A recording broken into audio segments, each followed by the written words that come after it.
Hi, welcome to the next to last session of the day here on Tech Alley. I'm Andy Abramson. Those of you who are at Startup NV about a month ago, this is a slight rerun. The slides will look the same, but I never know what's going to come out of my mouth with each slide. So happy you're all here. Purpose today, we're going to talk about what my business does, what my business does can help you. We don't have a clicker, so I apologize on how the slides work or don't work. What's your thing? Not for that. Oh, okay. That's for the screen. Anyway, why I'm here. Like I said, my name's Andy Abramson. I run Comunicano. Comunicano is a virtual communications agency. We've been around since 1992. We specialize in helping companies grow up by being able to tell their story. I'm here in Las Vegas because, like others of you who come here, there's a big opportunity for everybody. I'm here to help build the community. That's why I do this. I believe what Josh is doing, I believe what Logan does, and what Peter and Heather are doing, and being part of that and helping build the community is very important. If you don't contribute to building the community, you're not really a part of the community.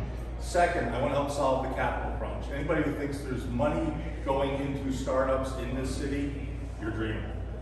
There's money going into construction, there's money going into buildings, there's money going into private equity, but the amount of money that's in the valley, or as I like to call it, Silicon Strip, isn't going to startups. Third is to bring mentorship. You don't have companies grow up if you don't have mentors. And having mentors means having people who've actually done it, not a bunch of people suffering from imposter syndrome. There's a lot of it. And lastly is to drive unity, not division. We all as a community have to work together. Startup NV can't compete with Angel NV, can't compete with Startup LV, can't compete with the university. Unless we have cohesion in the community, it all will fall apart and never get started. So when I'm doing things, I'm always thinking from the we, not the I, because I grew up in the pro sports team business and there's no I in the word team. If anyone can figure out where the word I is in the word team, you're playing track and field. You're playing golf, and you're not in the foursome. So why am I up here today? To share. Now we all learned in elementary school. What did we learn in school today? We learned sharing. You're old enough to remember like I am. So part of being a good member of a community is to share. Share knowledge, share insight, share opinions.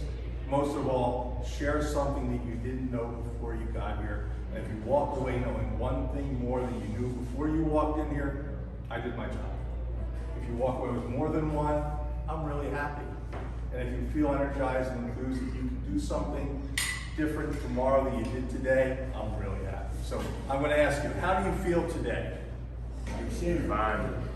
No, you got it wrong. I want to hear, in the words of my old friend Pat Croce, I feel great. How do you feel? I feel great. Good. Pat Croce was my conditioning coach when I went to the Philadelphia Flyers. He ended up owning the Philadelphia 76ers by selling his fitness business, which was a sports rehab business. Second thing is your knowledge. Knowledge. We all have knowledge. Sammy has knowledge. Miles has knowledge. James has knowledge. David has knowledge.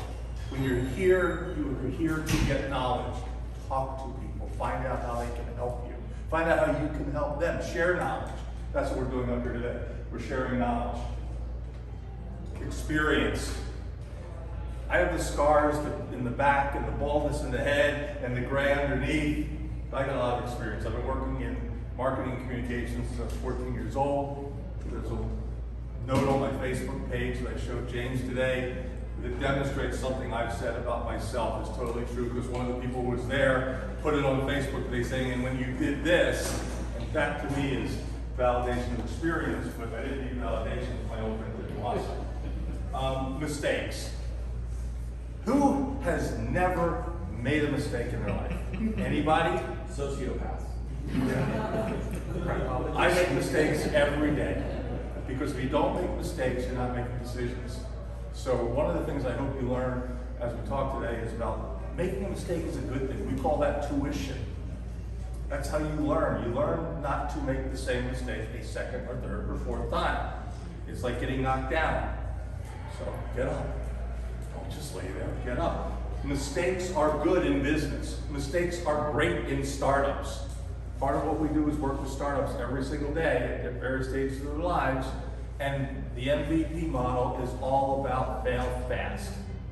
Fail fast, fail often, and keep improving. So making a mistake is like failure, but the more you fail, the more you learn, and then you learn how not to make those mistakes, and eventually the mistakes go away. So part of being good in the community is to share mistakes and knowledge. If you know somebody's not a real investor, call them out. If you know somebody's not a real engineer, call them out. Don't let somebody else go down the path to work with them and make the same mistake you did. You already paid the tuition. Pay it forward, don't pay it back. So how did I get here? Other than driving here and flying from San Francisco this morning, how did I get here? So these are different organizations I had the good fortune to work for. Philadelphia Wings, I was the youngest person in the organization at age 14, other than Daniel, who was our stick boy, he was 7. His dad was an owner of the team, and I was just somebody who got lucky and got a job. I was a public relations assistant. After being in the mailroom for 2 weeks stuffing tickets, I went from stuffing tickets to stuffing press releases. And then I started working with the media. And I started learning how to deal with the media and how to compile stats. 2 years later, Philadelphia Flyers organization came along and wanted to start something very novel in pro sports in 1976, a fan development organization. It wasn't called that then. It was Ed Snyder's idea of how do you put people in the seats on a continual basis, even though they were sold out because they just had 2 back-to-back Stanley Cup years.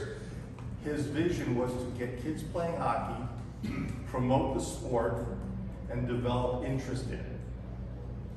In came my boss and I as employees 1 and 1A.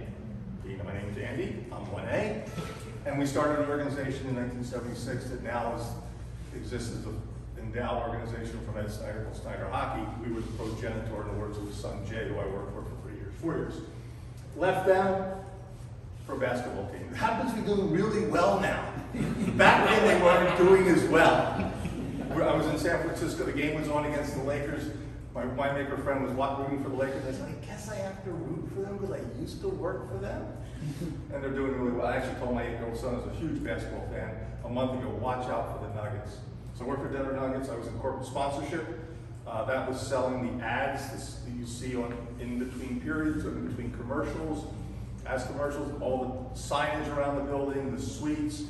We sold Miller Brewing, the first ever 8-figure deal, $10 million over 10 years with a $5 million kicker. We sold Nissan $750,000 over 2 deals within 2 weeks. And those were my accounts. I either worked on them or ran them. I sold. I learned to sell. I never knew how to sell here or there. I just did. Here I learned to sell and respected all the way. Moved over to an ad agency, 7th largest ad agency in the world at the time, in their integrated marketing division. I learned advertising. Oh, by the way, I hadn't finished college yet. I left there to go back to school and I went to work for them. Decided to get a degree in advertising. Got way through a bunch of classes because I was already working for them. Made it real easy.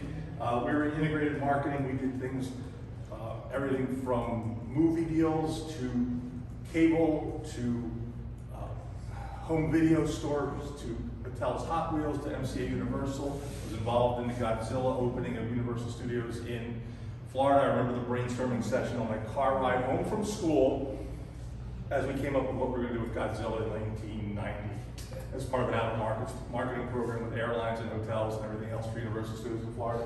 Went to work for how many of you ever collected a baseball card? How many of you collected an Upper Deck card? Okay, so I went in Upper Deck in 1991 along with 3 others of us from Comunicano Melbourne. We all moved over. I ran sports marketing. Within 6 months, we were the 3rd most recognized sports marketing brand behind Anheuser-Busch and Nike. I'll take it. I'll take it. But not only that, more importantly, we took the business from $27 million a year in March of 1991 to $297 million in September of 1992. And then we were all fired.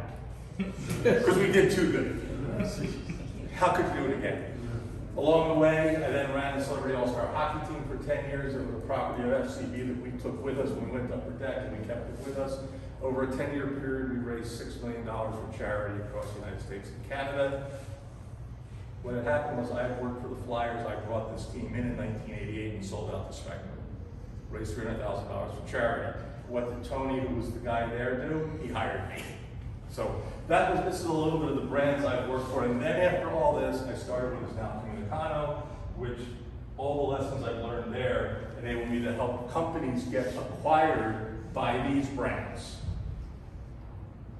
This is impressive to me. Not the 58 companies, not the $7.35 billion that we've helped the founders, executives, and investors raise through what we do called value creation communication. This is what is impressive. You can put T-Mobile up there, acquired another company recently. But Computer Associates, how many of you ever have to verify your credit card? You're making a transaction online and you get verified by Visa, pops up. Company that acquired is called Arcot Systems, got acquired by CA.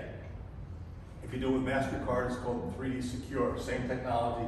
They bought the company, Arcot Systems, for $285 million roughly. How many of you make a voice over IP phone call? Okay, so Dynamics was acquired by Cisco. They were called the client in 2002 or 2003.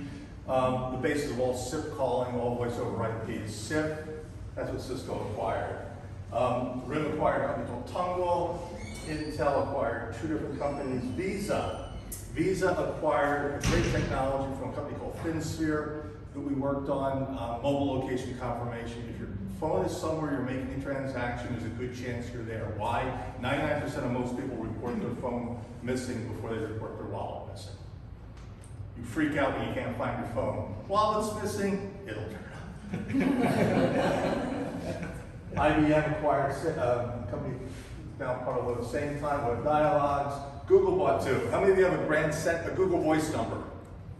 Okay, I'm in the paperwork as one of the founding investors and people who helped make Google Voice something that's called Grand Central. Then, how many of you use Google Meet?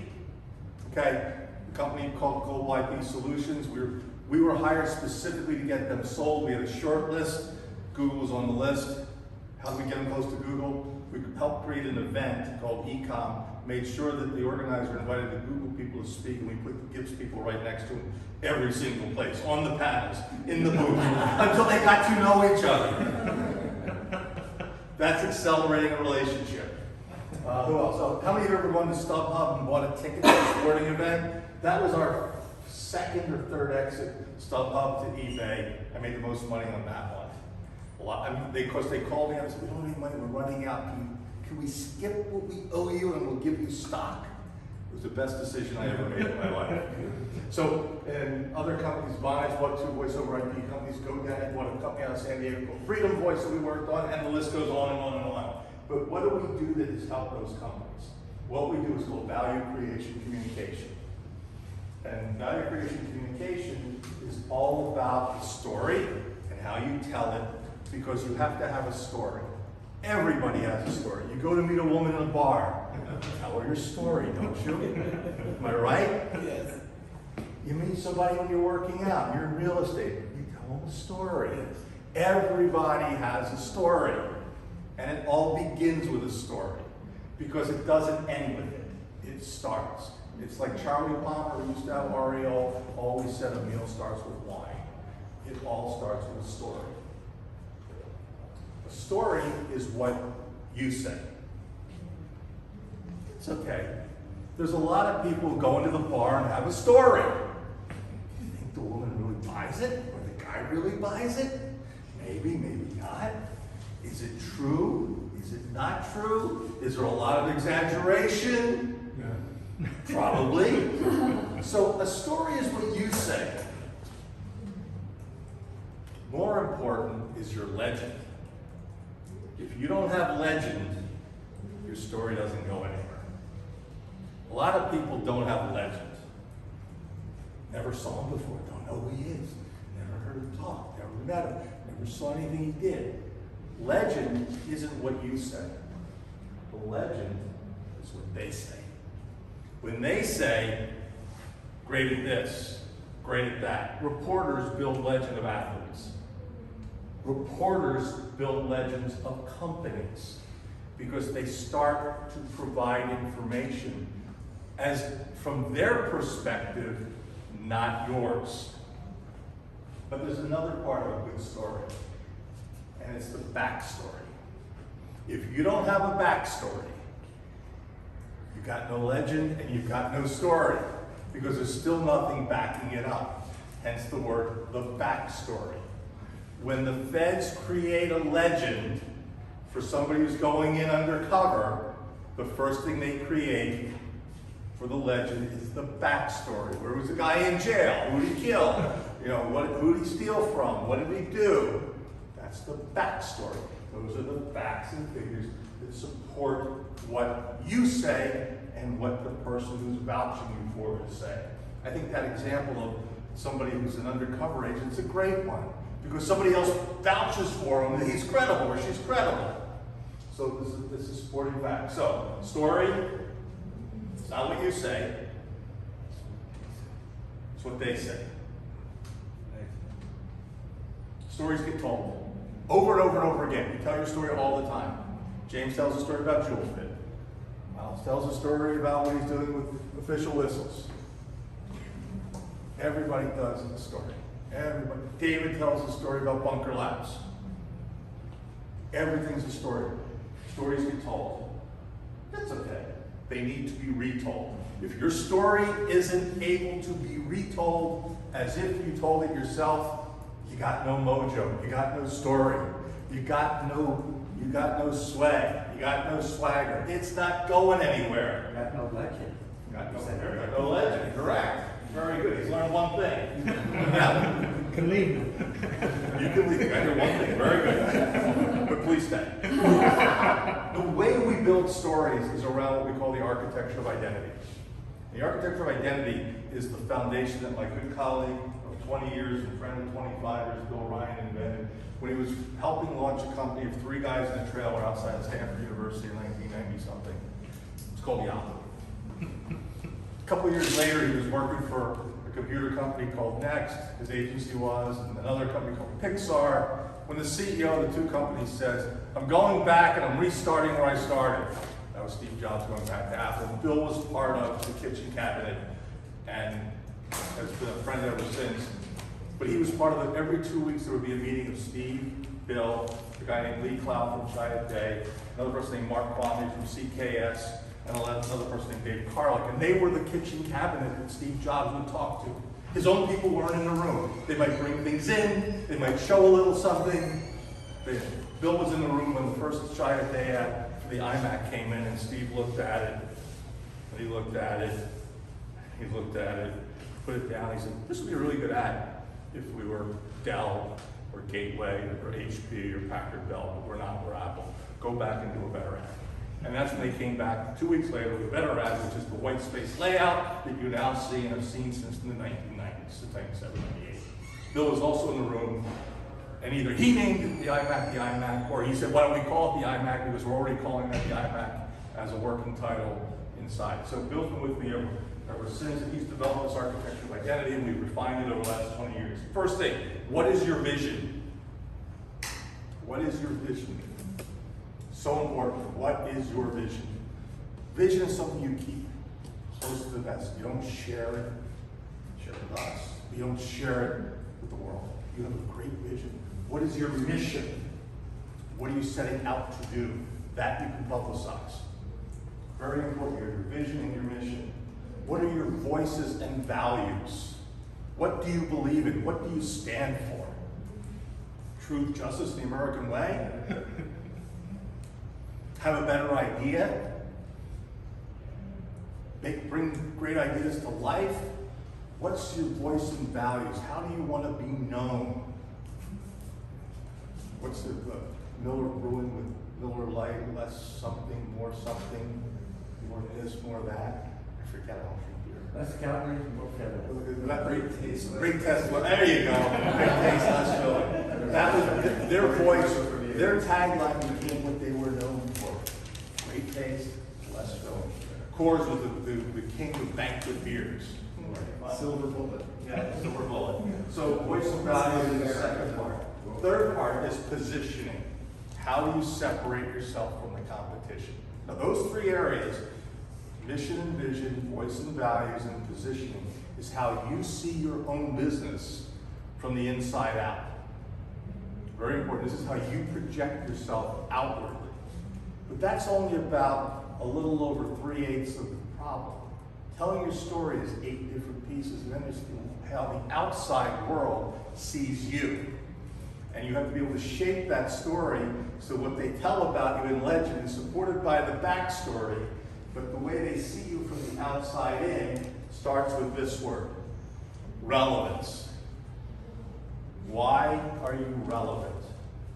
Are you solving a problem that already exists, or do you have a solution in search of a problem?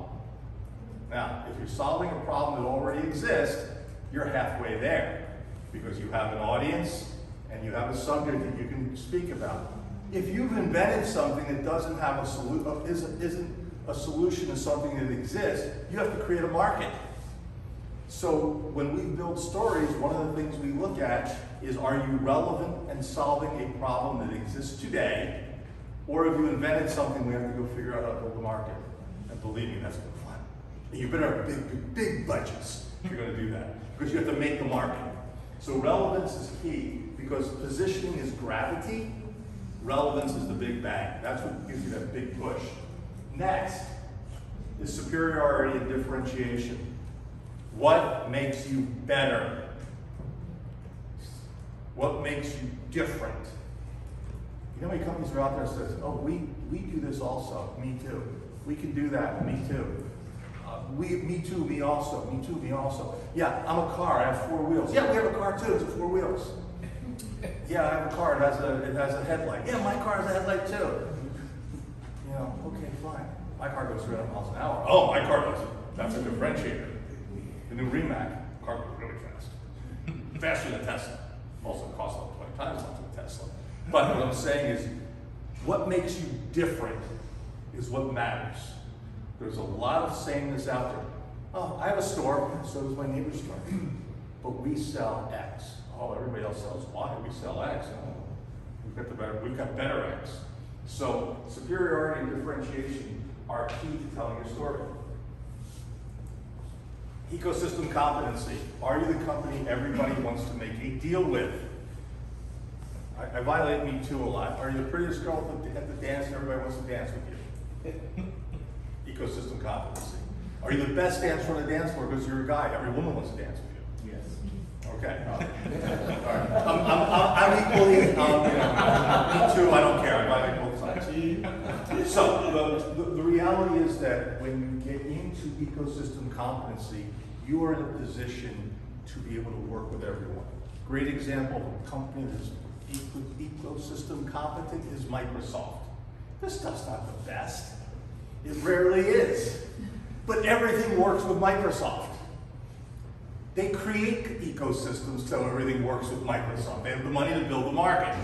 So ecosystem competency is extremely important if you're going to have a story to tell. Team. Who's your team? Why are they good? What makes them better? What makes them experienced? What have they done? What are they going to do? Your team is key, being able to talk about your team. If you're a one-man band, get a group of advisors. Don't just say it's me. Hi, I'm over here. Surround yourself with others who know more than you about certain things until you can hire people who can do the things you can. Very important that you build your team of where you're weak. Most people are afraid to do that. Most executives want to hire people they can stay on top of, and they're the smartest guy in the room. You know what? You end up with a bunch of dummies working for you. And then last is sustainability, and I do not mean environmental sustainability. That's a whole other thing. Sustainability, can you go the distance? Can you last? Are you built to last, like the book title? Are you able to do better and work when times are good, and more importantly, thrive when times are bad? Sustainability, very important part of your story. So those 8 parts make it. Now, the 4 C's of communication are what a good story is all about. Now, I talked about earlier that you have to have a story, a legend, and a backstory. Your story needs to meet the 4 C's. 4 C's. This is not like the 4 P's, but it's based on that. First, your story needs to be clear. Can people understand it? Can they grasp it, grok it, take it home with them? Is it credible? You're not making out, we constantly have to say to clients, those are outlandish claims. Can you back it up? If you can't, dial it down a little bit. Make it a little less noisy. Is it credible? Is it compelling? Does someone say, I want to hear more about what you're doing? Does someone say, man, oh man, that's really cool? We have an expression called speed to cool. How fast do we get somebody to the word cool? And when we get to cool, we know we've got it. But the last C, the most important C, is it has to be contagious. The story has to be able to be told and retold as if you told it yourself. The reporter can't get it wrong. The analyst can't make a mistake. The talking head doing the interview has to ask the right questions and make the right comments. The editorial writer has to talk about why it is you're so much better than the other person. The customer has to be able to say, talk to Sammy, she's got it nailed down pat if you want to do X, Y, Z. You want to work out better in Vegas, you got to go see James at Jewel Fit because you're going to work out better in 15 minutes than you could in an hour, and it's only going to take you 30 minutes a week. I've told this story. Why? It's contagious. Anybody who's worked out at Jewel Fit says, wow, I feel better. I've never had such a great workout. 15 minutes. That's it. And you don't even break a sweat. So, story needs to be contagious. Then comes the plan. Now, I will tell you that there's the old expression, people don't plan to fail, they fail to plan. So if you don't write a plan, you fail. Now, writing a plan can be on the back of a napkin, it could be on a matchbook cover, but write it down, put it there. Have a plan, be the person with a plan. We used to say man with a plan. Be the person with a plan. Know what you're doing, map out your strategy, think through it, lay out your tactics. If you're putting on an event, I've done thousands of events in my life. Every time I write an event plan, I start thinking about it backwards after it's done, and I start going backward through it every step. Oh, I forgot about that door there. Oh, I forgot about that hole there. Oh, and you start to see, oh, I should put this in here. Go through the plan, forwards, backwards, forwards, inside and out. And no matter whether it's an event plan, a marketing plan, a promotion plan, an advertising plan, a cooking plan, have a plan. Because if you don't have a plan, you end up going nowhere fast. We call our planning process full communications, and the most important parts of the full communications plan are tied in the elements about who you want to talk to, who you're aiming it at, what you're going to say, where you're going to say it. Where, oh, am I going to do it on TV? Am I going to do it at a live event? Am I going to buy a billboard on I-15? Am I going to buy TV commercials, digital ads? What am I going to do? Where? The where is the media that you're going to consume. But there's a key part of all this, which is the when. I will guarantee you that most marketing agencies, most advertising agencies have a plan. This is how we do things. And they pull out the plan. And you know, week 1 we do this with you, week 2 we do that with you, week 3 we do this with you. Yeah, but week 3 this major event time. Oh, we won't be ready because you just hired us. You know what? That's happening in 3 weeks, you better be ready. The when is more important than any of it because timing is everything. For example, you're going to announce a brand new beer week of Super Bowl. Are you advertising on the Super Bowl? No. Do you really think anyone's going to care about your brand new beer that you announced the week of the Super Bowl? Or you're a tech company and you want to announce something in June, the second week of June, and it's going to be a product that runs on the iPhone. No one's ever heard of it yet. You're going to announce during Worldwide Developer Conference if you're not there? No. Because you're going to get drowned out. So the when is as important or more important than the who, the what, and the where. The drumbeat. You have to have a drumbeat. We're talking about plan. Regularly, with good cadence. Anybody who plays drums here? Ever play drums? Okay. Drummer keeps the band on time. The drummer is the timekeeper. If it's jazz, if it's classical, if it's rock, if it's 4/4, 5/3, it doesn't matter. the drummer is what keeps everybody on time. Drummer goes out of beat, the whole band goes off.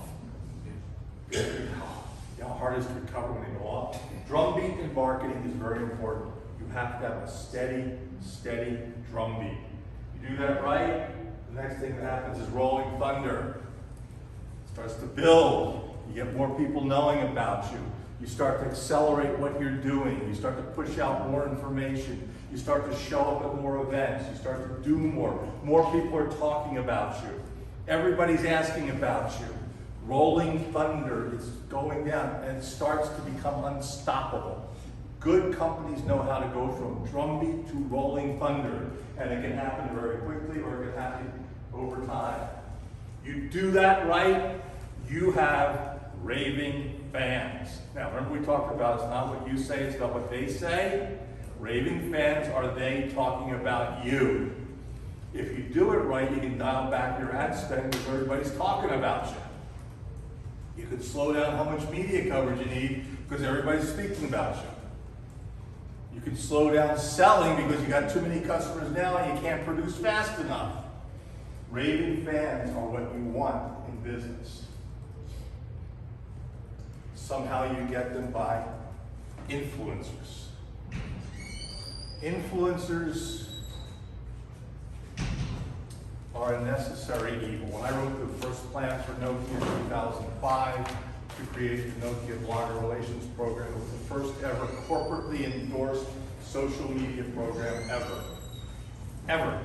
Put their name on it. There were a few other programs because we did them where the name wasn't on what we were doing. It was also Rosa. However, Nokia had no objection when they said, what are we going to call it? I said, we're going to call it what it is, the Nokia Blogger Relations Program. You can read all about it. A ton of articles and studies and credits about how we increased their sales. It was the first ever true influencer program. Somebody in Australia called it the archetype of all influencer relation programs before I hired him, not after. And he didn't get the work because of that. But the reality is that what we were doing, we didn't pay a soul. There was even a blogger in England who said, well, if you're giving people $700 phones, of course they're going to buy it. Matt Miller, who writes for ZD, had the best answer. They didn't give us anything. There's a FedEx slip in the box for us to return the phone. I didn't bribe anybody. I just said, give me the phone back when you're done with it. That FedEx slip that cost me nothing established all the credibility in the world because nobody was being bribed if you have a slip to send it back. So influencers are necessary evil these days. Media. If you don't know how to work with the media, and that's an important phrase, work with the media. Not talk to the media, but work with the media. That means telling them the good and the bad. That means being radically transparent and radically honest, and being there when they need you, not when you need them. Because if you only want to talk to them, hi, I need to tell you something, they're not interested. But if you're constantly giving them information or having a two-way dialogue, and it's tougher today than it used to be 20 years ago. 30 years ago when I was working for the Flyers, it was easy. But yet I can still reach out to my old reporter buddies for 20 and 30 years because I've taken the time over the years to maintain some kind of semblance of relationship called Facebook. We know what's going on. So working with the media and having relationships with them is not just going, hey, I have a story for you. That's all the other, that's publicity. Working with the media is really important. Customers. The reason I want to constantly feel like when I'm in a supermarket or I'm in a convenience store or I'm somewhere and the person's having a conversation with their colleague about where they're going tonight. Here you are on the counter. I want to use these magic words. The reason you're here is on this side of the counter. Customers are the most important lifeblood of any business. If you don't embrace and love your customers and work with your customers and have them tell you what's going on and you communicate with them, you'd end up not having a business. Customers are they're the lifeblood of your business. So being able to have a feedback mechanism, be able to listen to, talk with, not talk to, is so important. Customers help drive your success. Talent. I said earlier, good executives hire people, surround themselves with people better than them. You have to. You have to know how to find talent. We find talent. We find talent in agencies, we find talent in freelancers, we find talent in part-time, full-time workers. We look for them for our clients. We look for what we don't do. I need a designer. Go out and look. But I look for a designer who has skills in that business. I don't just say, oh, I know a designer, or I know a marketer person, or I know a web developer. Yeah. Are they developing React? Are they developing using Figma as a base and putting it up using Webflow? Or are they just developing, doing on Squarespace? Sorry, you're not a web developer on Squarespace. I can do Squarespace. That's not a web developer. What I'm saying is we find talent based on what the task is at hand. And the fact that someone was really good 10 years ago at doing something doesn't mean they're still the same team from 10 years ago, and chances are they're not. And then you have to check and validate the credentials of people who are working there. So talent, looking for talent and figuring out who the right talent is one of the things that we do to help this whole value creation communication process in order to have them do the right supplier, I don't like using the word vendor, the right supplier, the right expertise to do the work that's needed. If you don't pick the right talent, you lose your value, does not communicate clearly. Employees, we love knowledge transfer. We know a lot. They know a lot. We share. But what we do as part of value creation communication is help the employees understand how to tell that story in such a way that they become successful with the company. We educate, we show, we cajole, we bribe. No, we don't bribe. What we do is we get the employees, first we help pick the right employees if they don't have them, and if they do have them, we help shape. Like I just spent time with a chef and a sommelier. I spent an hour with the chef just talking about what he wants to accomplish. We said, well, we need to just the James Beard, we need this and this. And this is how you get the Michelin Guide, and this is how you get star back, and this is how. And then we were talking about other things.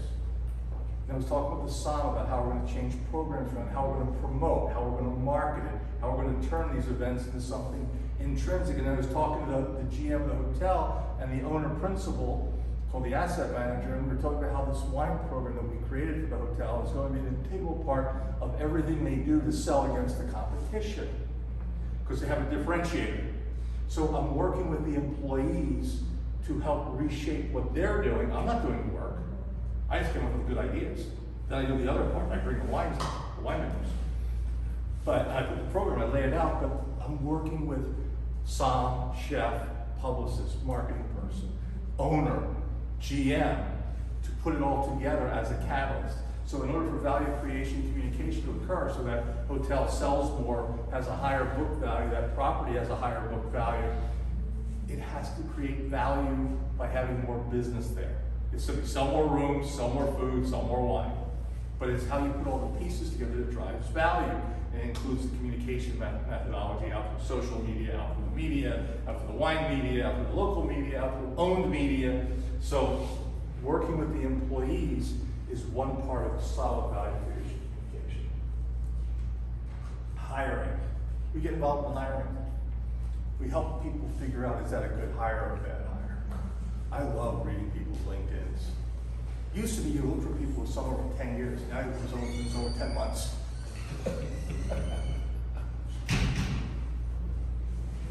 This is something I say. Yes, for the 10 months.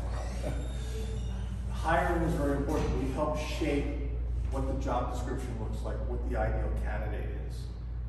Coming out of sports, I'd rather take a great person and have them play out a position than a less experienced person who can't play at all. Hire the best person you can find and put them in the job that they can do. Don't hire the best person for that job and hope they can grow. The chances are they won't. Hire the best you can find. Netflix does that. They put people in positions that they have no right being in, and they excel because they come in with no preconceived notions. So helping to hire and then making sure those hires are the right ones. And it might be for short term, it might be for long term, it might be full time, it might be a contractor, it might be a part-time contractor, it might be a consultant. We get involved by hiring the right tool for the job. You don't use a mallet when you need a little ball peen hammer. You don't use a chainsaw when you need a knife. It doesn't do the job right. We look to hire the right knife, not the wrong chainsaw.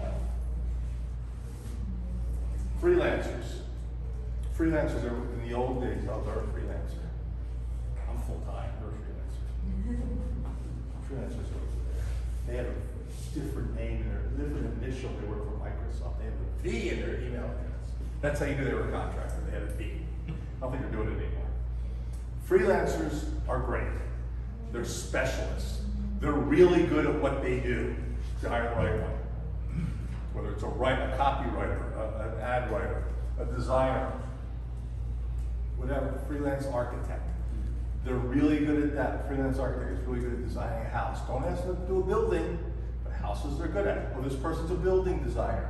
Great, hire them. Draftsman, whatever. You have to learn how to pick the right freelancer. You have to know where you're going to find them. And they're not all on Upwork, and they're certainly not on Fiverr.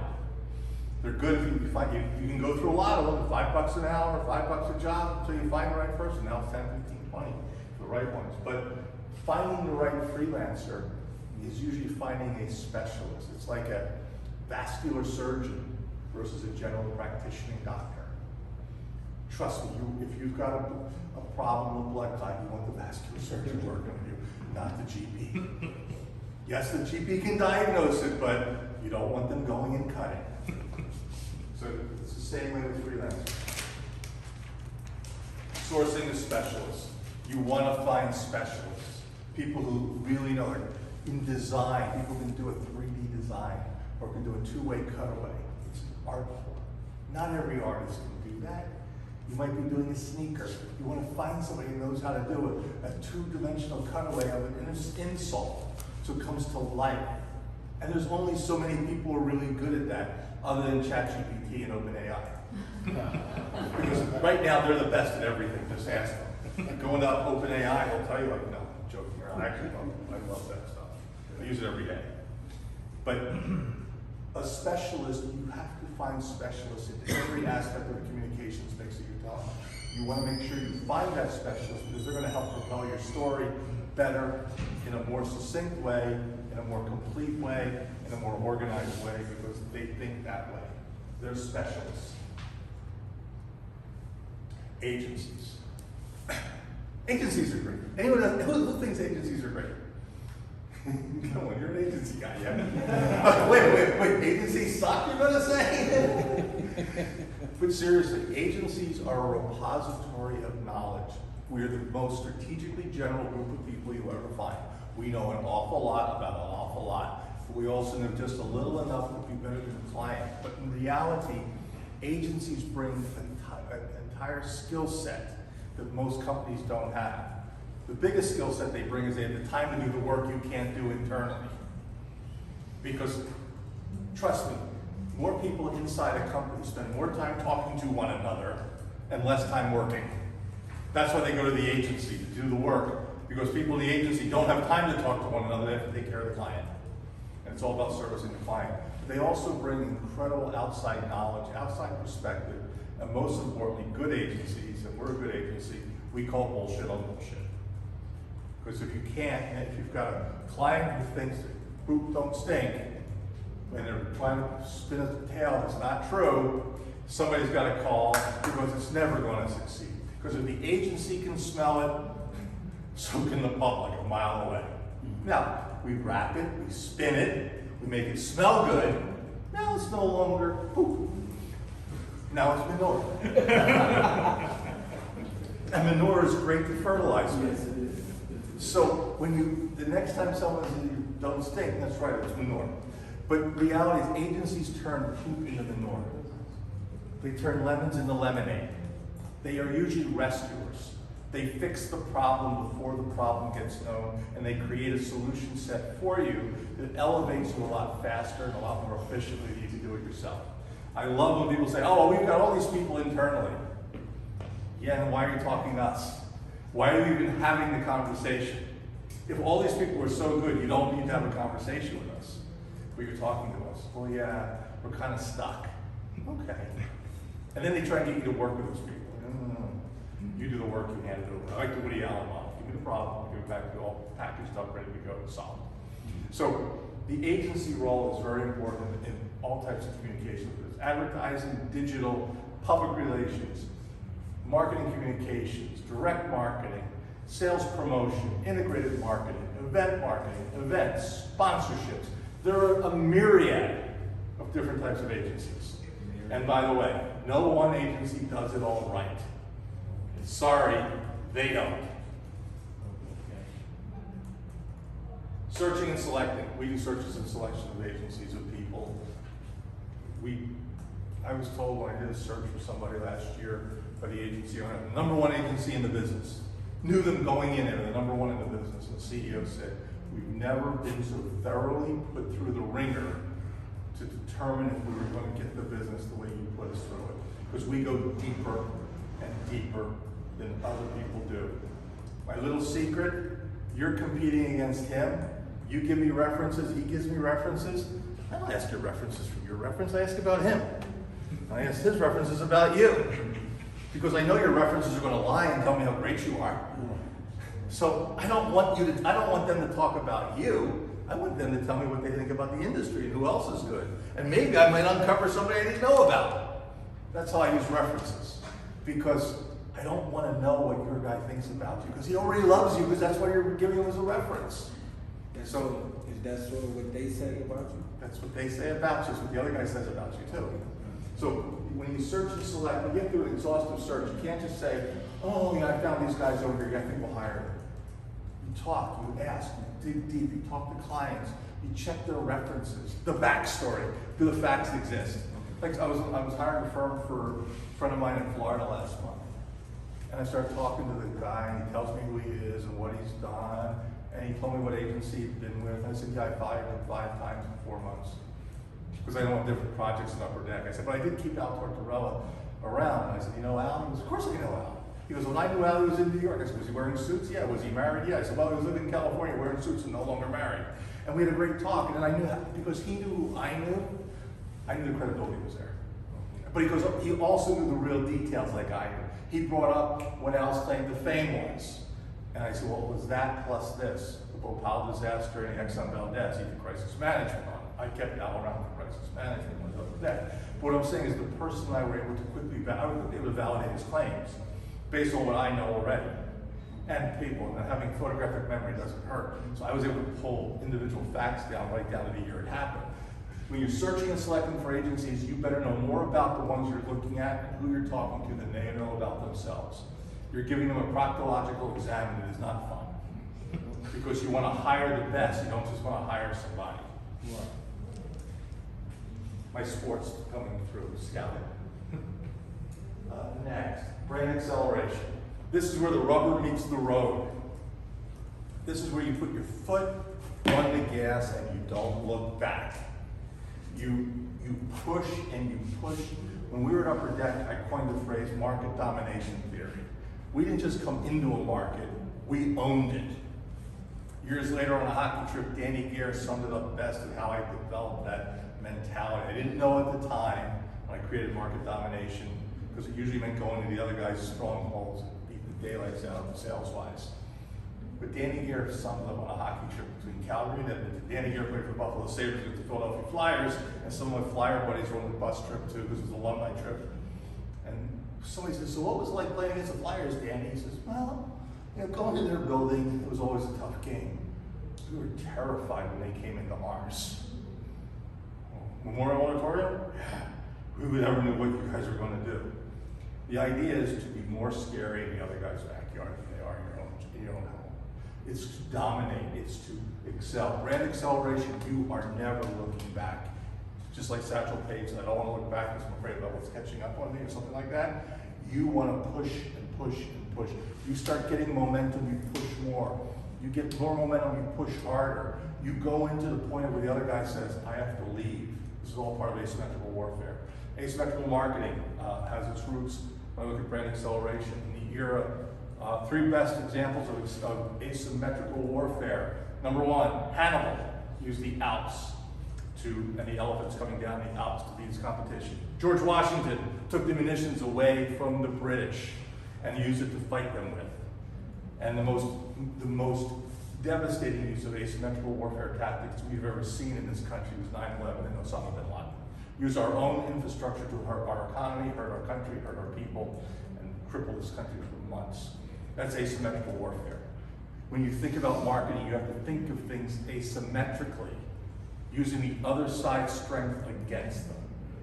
Going where they're strong and hitting them when they're not looking, picking on their strengths and going with it. It's judo, it's aikido. It is not a boxing match. It is using their strength against them. And when you start working asymmetrically, everything changes. The whole structure of how you market a brand and how you communicate your story changes, and that's all part of brand acceleration. Because if you're not accelerating what you're doing, if you're just slowing down, taking your foot off the gas, it's like what happens in NASCAR. Somebody slingshots right by you. Cadence. I talked earlier about a drumbeat. When you're telling your story, you have to have a cadence. Your cadence has to be consistent, like a metronome. Yes, you can do jazz every once in a while and speed up and slow down, but your story has a cadence. So if you don't deliver it with a cadence, with regularity, with a little bit of syncopation, like a metronome, putting something out every month, but getting information, being in the press regularly, being out at speaking events, being at events like this, that's part of your cadence. Networking is part of cadence. You don't just, what's the best example is when the person shows up only when they're going to speak. How many people have you seen at these events who only show up when they're going to speak and you never see them again until the next time they're going to speak, versus here every month? So if you're going to be part, I talk about being part of the community. That means your cadence is being regular. Metamucil helps you. Hey, you're listening. I didn't say Dukalex. Timing. Timing is everything. If you don't have good timing, you don't last. Your timing is everything. Knowing when to show up. You know why some people are not funny? They think they're a comedian. Lousy timing. They don't know how to read the audience. They don't know when to say what they say. Timing is everything.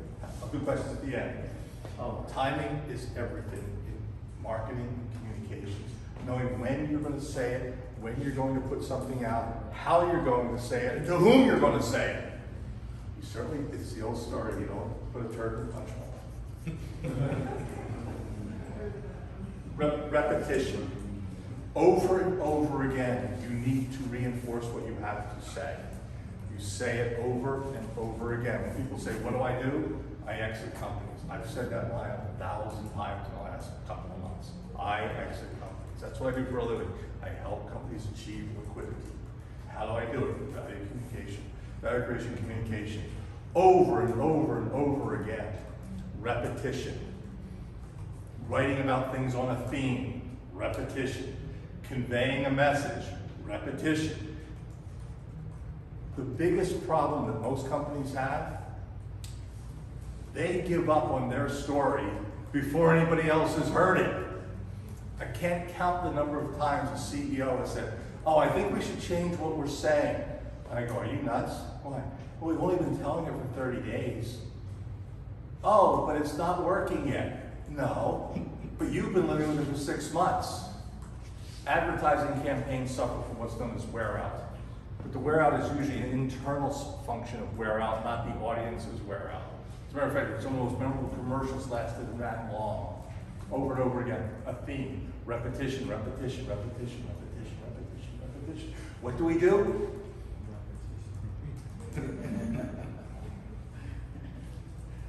Momentum. There is nothing better than a momentum play. You get your story out there and you start building momentum. It's Hannibal coming down the Alps with the elephants. It's the Budweiser Clydesdales running through the surf on the beach, fast as anything. My friend Rodney Jacobs shot that on film years ago. Momentum. It's the guy going around the racetrack, fast, momentum, momentum. It's speed, it's performance. But when you build momentum around your story, when you build momentum around your campaign, you get people to pay attention. Formula One is a great example of momentum here in town. They are building momentum up every week, even when they were redoing Las Vegas Boulevard, and everybody got to know about it. They're building up momentum. People know there's going to be a Formula One race in Las Vegas. It is the talk of everywhere. They are getting momentum. I was in San Francisco. Oh, what about the Formula One race? I was in LA. What about the Formula One race? Everybody's talking about it. They have momentum. You want momentum. Reputation. What do people think about you? Now, I'm not getting into perception. Reputation is what people think about you. So the better job you've done of reputation management, the better things they think about you. They're such a nice person.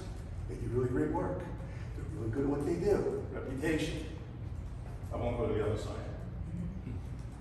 The in crowd. Are you part of the in crowd? Can you walk into a room and somebody's going to walk over and start talking to you? That's on the in crowd. Are you the person everybody wants to talk with? It's like ecosystem competency. The in crowd.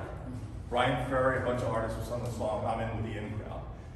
Being the in crowd is about having charisma, it's about having a magnetism, but it's also having an opinion, something to say, and having things that people want to talk to you about. So always try to be part of the in crowd. It's better than being part of the other crowd, which is the out crowd. So when it comes to being part of crowds, you want to be the face the crowd is looking at, not the person who is looking at the crowd. You want to be the face the crowd is looking at, not a face in the crowd. And the reason for that is you have audience, you have commanding presence. You're saying something people want to hear. So one of the things we do as part of value creation communication is we position people to be up there, not down there. By the way, the artist singing at the arena makes more money than the person sitting in the audience, remember. That's the star of the show. So you always want to be part of the face of the crowd. Media. We talked a lot about media earlier. Media is about being someone who keeps the media informed. Be an influencer. I don't mean a paid influencer. Be somebody who can pick up the phone or write an email. I wrote a thing about lousy experience on Southwest. I sent it to my friend Phil Baker, who invented the foldable keyboard, and my friend Joe Granatelli, who used to be the Condé Nast travel editor, who now has a thing called Joe Sent Me. It's a very elite traveler. Anybody can subscribe for $100 a year, but it's a very elite insider travel newsletter. Joe said, if Phil puts it up on his blog, I'll hype it on this weekend's newsletter. So I reworked a couple words, gave it to Phil. Phil put it up yesterday, all about my experience with Southwest, which was the world of no, the era of no. Everything, you get on the plane, it's no, you can't do this, you can't do that. You stand in line, it's no, no, no. Well, I'm an influencer, I'm a travel influencer. I get quoted all the time by Chris Elliott, by Joe, by others. So when I wrote this personal note to the guys, they said, turn it into an article. That's being an influencer, that's having a relationship. Did I consciously send it to them for that purpose? No. I sent it to him because Phil has been bitching about Southwest for the last 2 years, and Joe's been telling me it ain't getting any better. So we did that. Be an influencer. Attract other influencers. That's what I did when I sent it to those guys. Oh, Andy, you know what? We'll take this. I attracted influencers, and other people see it. I have friends writing to me about it. You want to attract influencers as part of building your story out, building your value. Manage it. I am very careful what I do online. How many of you are reckless online and don't even know it? How many of you ever said, oh, I wish I didn't put that picture up? Oh, I wish I didn't say that. Manage your online personality. Manage your business's online personality even closer. Know what people are saying about you. It is not a bad thing to ego search. It is not a bad thing to ego search. To look up what people are saying about your business, or you, or your clients. Keep tabs on what's being said through various channels, social, media, Reddit, this thing, that thing. I'm convinced that most companies do a lousy job at keeping tabs on what's being said about them. Because if they were really good, they would never say anything bad because they'd be on top of it and would never get there. When you have a chance to fix a problem before it becomes a problem, fix it. My hotel GM friend in San Francisco used to say, Andy, it's always better if you tell us there's something wrong while you're a guest in the hotel. We put a client service in that did just that for them. As soon as he said, oh, I've got a client, boom, they became the unofficial mode of reporting bad things going on in the hotel would fix it before the guests left. You know how much the score went up 5 points when they started using that. Versus, I left the hotel and I filled out this form and I told you all the bad things that happened to me. Then corporate finds out, next thing you know, you're fired. So better to know what's going on and solve the problem. Most problems will be solved in business if people would just take the time to listen to the customer. So managing your reputation, using tools to help you do that, accelerates your communication process and helps put value into your business. Leadership. Never be afraid to lead. Never be afraid to be the category captain. Never be afraid to be the one who comes out and speaks out about something. I pointed something out in the telecom industry about a month ago to a person whose organization should have been watching something, and they weren't. And they have a responsibility to watch what's going on in regulatory, and they missed it. And their lawyers missed it. I pointed out, and I put people together, and there's a rolling snowball happening. And now they're on the right side of it, because I took a leadership position and said to the executive director of this organization, how did you guys screw up so badly? Because I took that approach of being the Philadelphia Flyer playing in the other guy's building to be not nice, but to be tough and firm. Well, they're now on the right side of it, and they're going to be on the winning side of it. Because what's about to come down is going to be a heap of hurt the people who did the wrong things who got away with it. And that's part of being a leader, being a business leader. But what does that also mean? It means my client, who I wanted in the position to build value in, is now getting a ton of business. And he's now being talked about. And he's now being spoken to, all in positive ways. That's how you build value in communication. That's how you build value. That's how you create value. By leadership, not by being a follower. Progress or perfection? Are you striving for perfection, or do you want to make progress? No. I would contend that perfection is the enemy of progress. Now, perfect practice does make perfect, but you can only practice for so long before you have to go out and play the game. So you get to a certain point, and then you have to say, okay, we've made enough progress. Maybe we're not going to do it perfectly, but it's close enough for government work. You've all heard the expression over time, it's close enough for government work. That can be pretty bad and still get away with it. But if you establish yourself and aim for perfection, it's a goal you can never reach. How many of you know why you can never be perfect? Oh my God. Things change, No. and everybody's flawed. Not the answer, but close. The reason you can't ever be perfect because you can't be better than yourself. We learned that during the Iowa test scores in the 70s and 80s, that no one could ever get 100 because you were part of the aggregate group, you were part of the score, so you could never be 100 in the group. So perfection is the enemy of progress. Events. I love events. Whether it's one person event or a 17,000 person event, I've done them. Events are a great way to build your story. But I'm going to tell you the biggest reason why events are good. It's a defining moment. It's a date when something has to happen by. If you don't hit that date, it may not come again for another year. It's like an eclipse. You want to watch the eclipse? You better watch the eclipse, because there may not be another one for 37 years. You may not be around in 37 years, so you better watch it now. That way you can say you saw the eclipse. Man on the moon, moonshots. There's only such a window when they can put the thing up in the air. If we don't go up on this date, we can't get to the moon, so we've got to go. We can't bring it back down if we don't get it, because of the way the atmosphere is, and if we're going to run out of fuel and all that. Events are defining moments. They are galvanizing. They make you something. They give you purpose. They give you a reason, raison d'etre, a reason to live. So, always have events in your marketing quiver. Social. Be social. I'm not just talking about social media. Be social. Be out there. Get to know people. Do things. Network. That's what we're here for. By the way, I think my next one's going to be on etiquette. It is very rude when someone comes to a networking event to start talking to them for an hour. That's what you do here. You talk to people for an hour here. You don't walk up to somebody and say, I'm going to talk to you for an hour. And then, as long as other people want to talk to you.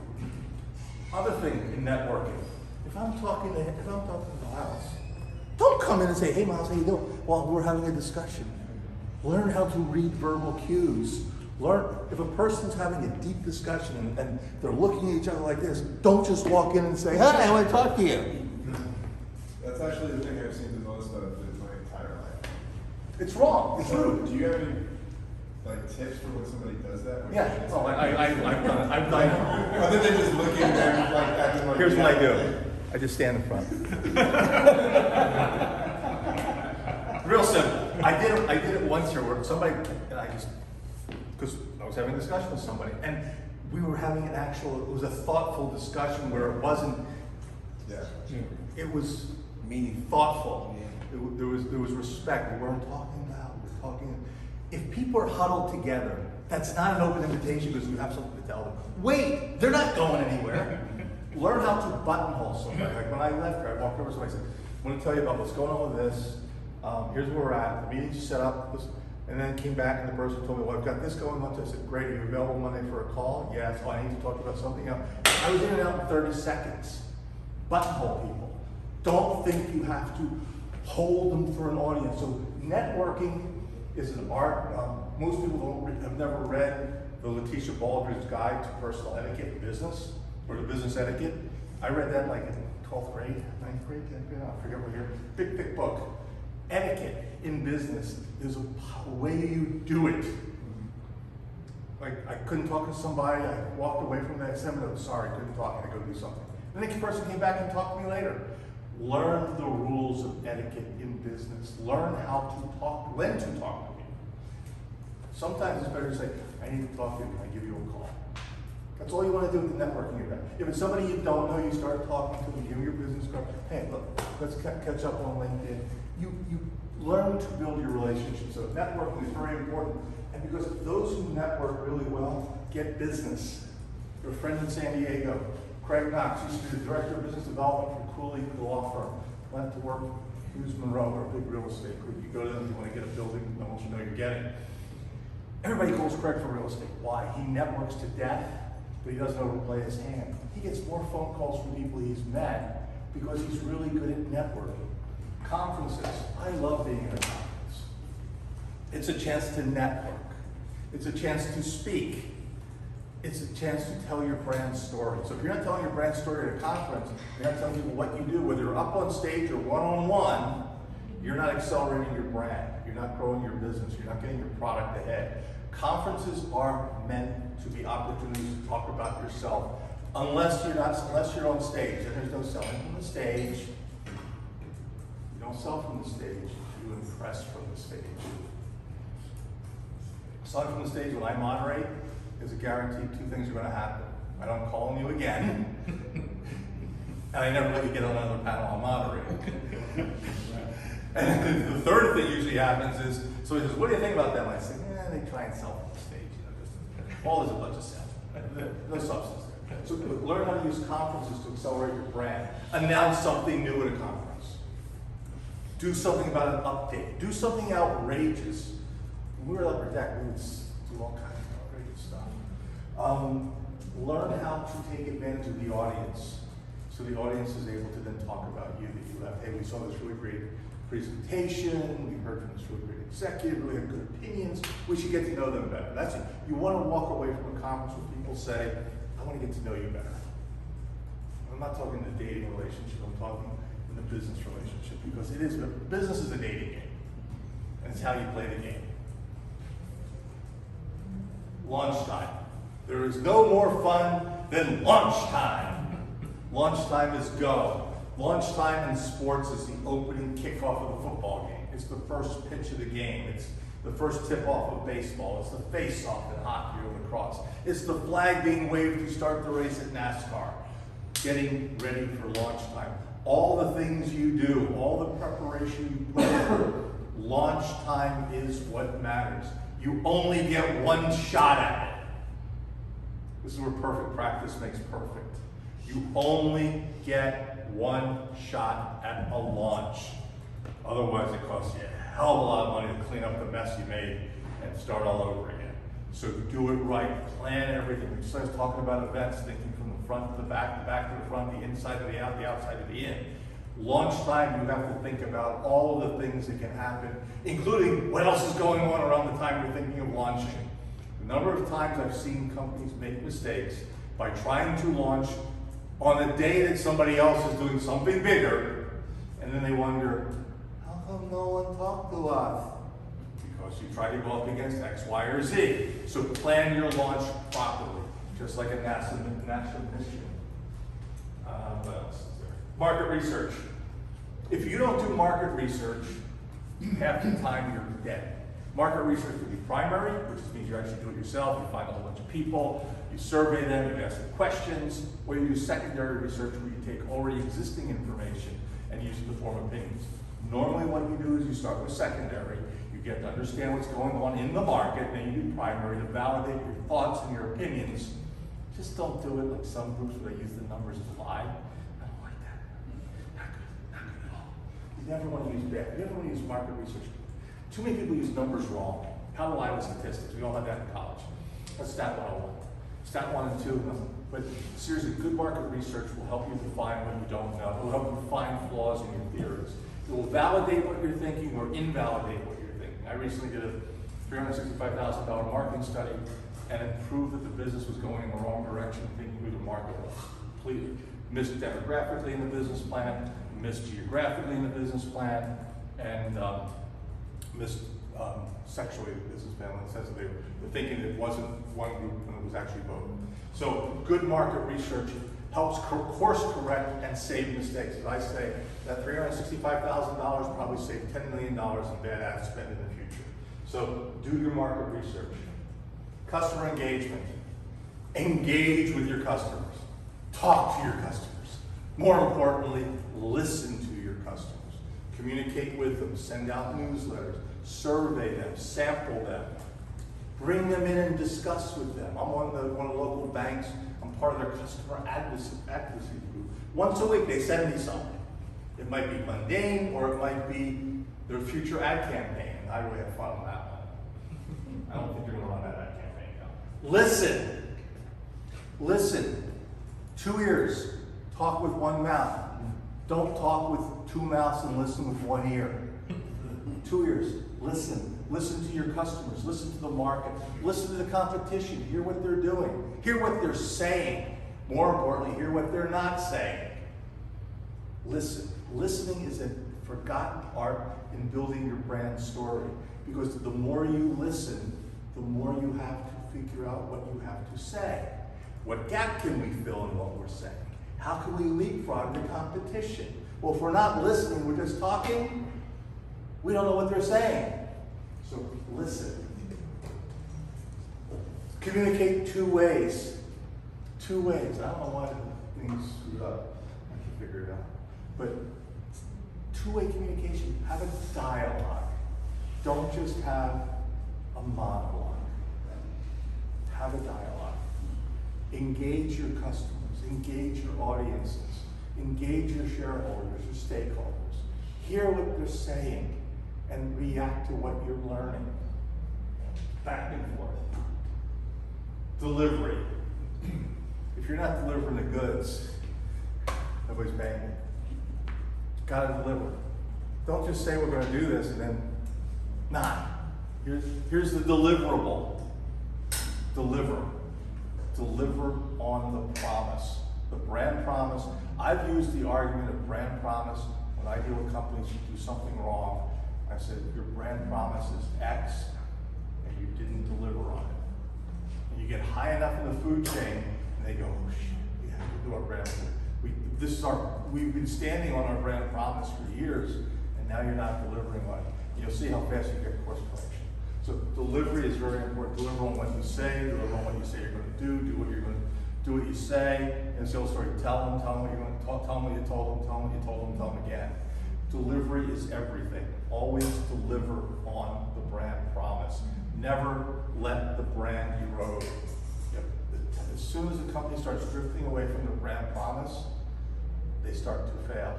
If FedEx didn't deliver the next day, they broke their brand promise. If I send something to FedEx and it gets there 3 days, supposed to get there in 1 day, I go, I'm sorry. When it absolutely positively has to get there overnight, that's what you're there for, right? Oh yeah, we said that when we started the business. Courtyard by Marriott, hotels built for business travelers by business travelers. I'm sorry, I didn't realize this is Motel 6. This isn't a business hotel. You don't have working internet. You don't have a desk in a room. You don't have, that's not a business travel hotel. Oh, you're right. So the brand promise is sacred. The brand is sacred. Delivery is directly tied to the brand promise. You do it successfully, your business grows. You do it unsuccessfully, you get no value in your business. Loyalty. How many of you are members of loyalty programs, frequent flyer programs? You notice how they've all been eroding? They're worthless. You don't get as much. You get one night when you used to get 5 for the same number of points. They don't give you the same room you paid to stay in, which was a suite. They give you a little room in the corner. Oh, you flew first class, you got enough miles, they give you an economy ticket. Loyalty programs have changed over the years, but being brand loyal and being customer loyal and being media loyal and being audience loyal, the more loyal you are to your customer base, the more value you get from what you do. The more you communicate how loyal you are and demonstrate how loyal you are, going back to delivery, the more successful your business will be. Love your customers, hence why the heart's there. Hold them in your hand, treat them like a valuable asset, because your customers are your assets, they're not your bitch. Because you are there because you have a customer. If you don't have a customer, you're out of business. So give them the love and the respect and the care, but also don't be afraid to correct them when they're wrong. Because customers are not always right, but they are always right. So know how to handle that. Customers, we'll talk about that. Ecosystem, we talked about earlier about ecosystem. Ecosystem, play the ecosystem game. If you don't know how to play your ecosystem game, to get your story told and retold as if you told it yourself, you're not playing well. Ecosystem is very important. Here in the startup community, we are a giant ecosystem. We have to play nice and be the one who everybody wants to talk to and work with. Investors. I once wrote a post that there's smart money, dumb money, and arrogant money. Be careful when you take money. Take smart money. Avoid dumb money and run from arrogant money. The arrogant money is going to be a pain in the ass. The dumb money is going to drive you crazy. Smart money is going to leave you alone and let you do what they invested in. So you either have angels or you have venture funds, but be very careful to only take smart money. But also communicate to your investors. Tell them what you're doing. Keep them informed. Have a regular newsletter. Friend of X company. Once a month, this is what we're doing. This is who we've hired. These are all the things that are going on. Oh, we just expanded our office. We just reduced our office space, saving so much money. Keep them informed. Because the more informed you keep your investors, the more they talk to others about you. And that's building up value in there by word of mouth, because it's legend. Acquirers. Court your acquirers from the time you start. Figure out who has the problem that you're solving and that you can fill the niche, because they either buy or build. Companies either buy or build. I don't know of any other thing they do. Invent, but that's even rare. Buy or build. When I started working with StubHub, I asked Jeff Floor and Colin, who buys you? First question I asked them, not what do you want to say, who buys you? My very first question in 2000, 2001, whatever year it was. Jeff said, it's either eBay or it's Ticketmaster. I said, who would you rather be bought by? Because I was well aware what Ticketmaster was like, but I want to hear what he had to say. And they said, eBay, because they don't know as much about ticketing as we do. They just know how to do an auction. And they're already auctioning tickets. So we know more about tickets than they do. And they're doing an auction, we're an auction. So we think they're a better buyer than Ticketmaster. Well, 5 or 6 years later, when it came time to sell the business, guess who the two companies were who were bidding for it? eBay and Ticketmaster. From day one, we positioned them to be thought of highly by eBay. We constantly refer to them as like an eBay for tickets. Constantly. You think that can get fall on eBay's M&A team's ears, eyes? So start thinking about who's going to be the person or company that's going to buy you. Don't just think that someday your prince will come. By doing that, by figuring out what you have that they don't have, you amplify that over and over again. Global IP Solutions, one of the two companies acquired by Google. You all use Google Meet today. That was a technology that we knew Google didn't have. that Google would want the most. So we amplified their video codec technology and their video platform technology in front of Google over and over again. To Google, this is what we need. Same way when Grand Central got bought, it filled a need. It took 3.5 years to integrate Grand Central into Googleplex, but Google acquired it because it filled a gap. So when you build your business up to be acquired, know what gap you're going to fill for each of the potential acquirers. You might have 3 or 4 different gap fillers, but know what problem you're solving that they don't have the ability to either solve themselves or will be too expensive to solve it. Have your story tell that way. That's Value Creation Communications. I'm Andy Abramson, and this is how you find me.